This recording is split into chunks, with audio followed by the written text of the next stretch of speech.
Oh,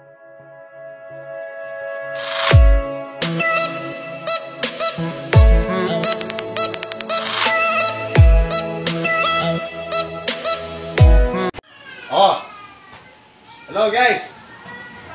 Hello friends. Okay? So, at the same time, no? Meron na naman po tayong gagawin isang two-door refrigerator. Okay? Welcome to my YouTube channel and welcome back to my vlog. Okay? So dahil meron po tayong gagawin ngayon. Po, two-door refrigerator, no? Ang kanya pong tatak ay Samsung, no? Ito po, Samsung.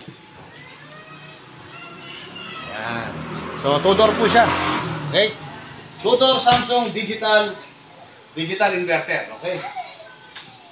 Yan. Ang tawag po dyan is frost free. No frost, no?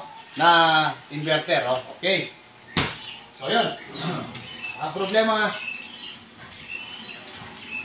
problema po nito, guys, no? Hindi po siya lumalamig pero umaandar ang compressor niya. No?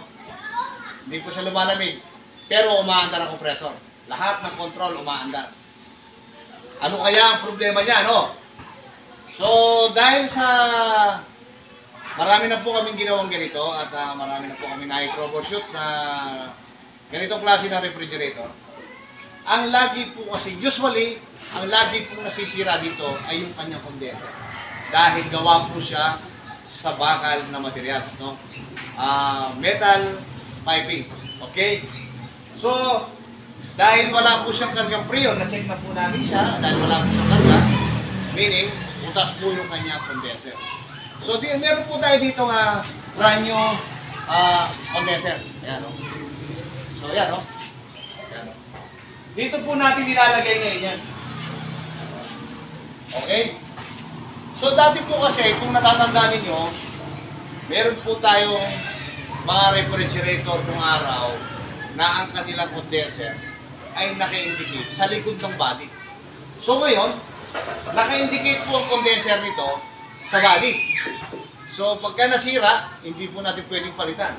Wala po tayong choice kundi putulin at patayin yung linya na yon. At magkabit ng panibagong condenser dito sa kanyang likod. Okay?